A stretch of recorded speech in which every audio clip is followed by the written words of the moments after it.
Donc, je suis Elisabeth Laville, fondatrice du cabinet spécialisé sur le développement durable Utopie et également fondatrice d'un site spécialisé sur la consommation responsable qui s'appelle mescoursespourlaplanète.com, qui est un observatoire des tendances sur le sujet. Et mon propos aujourd'hui, en introduction à ce colloque, était de dire d'abord que l'éco-conception, entre guillemets, et le développement durable tel qu'on le pratique aujourd'hui ne suffisent pas. C'est-à-dire qu'on fait des efforts du côté de la production pour avoir des produits de moins en moins gourmands, etc. Mais en parallèle, comme la population mondiale augmente et comme la croissance économique fait et les stratégies commerciales des entreprises visent à vendre de plus en plus de produits, là où en réalité il nous faut un tiers de ressources naturelles en moins pour produire un produit type ou une unité de PIB ou de PNB par rapport à il y a 30 ans, on a quand même augmenté notre consommation globale de ressources naturelles de 50%. Pourquoi ? Parce qu'aujourd'hui, les stratégies de développement durable n'intègrent pas assez les stratégies commerciales.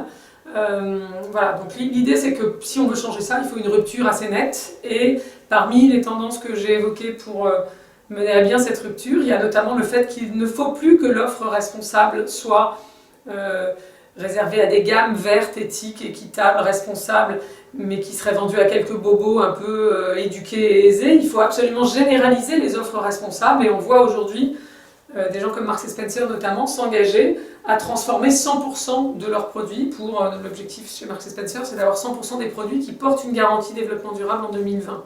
Et du coup, s'il se passe ça, on voit bien que la caractéristique développement durable n'est plus la seule caractéristique sur laquelle on va vendre le produit, ça devient l'un des attributs de ce qui fait globalement un meilleur produit.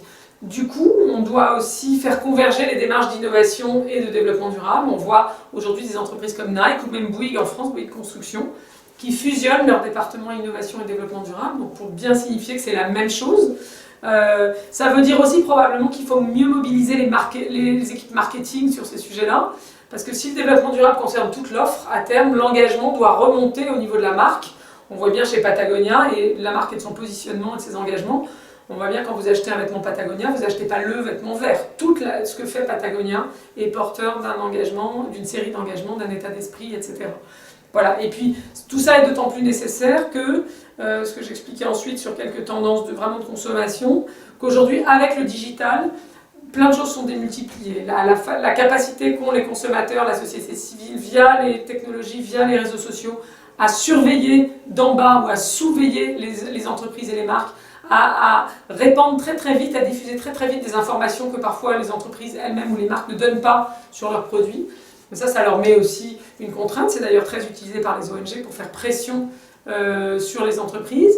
Et puis le digital démultiplie aussi certains marchés plus responsables, émergents, qui sont aussi boostés par la crise. Je pense par exemple à tout ce qui est l'économie du partage ou consommation collaborative, ou parce qu'on a moins de pouvoir d'achat, on se dit, bah tiens, le covoiturage, finalement, c'est pas nouveau le covoiturage. Ce qui est nouveau, c'est de le faire avec une ampleur telle que ce que permet le digital.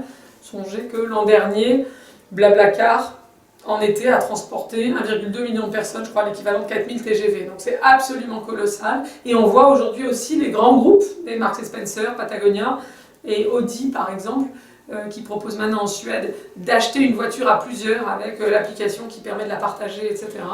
À plusieurs voisins, à plusieurs collègues, etc. Donc les grands groupes se mettent aussi, les plus audacieux en tout cas, se mettent aussi sur ces créneaux-là.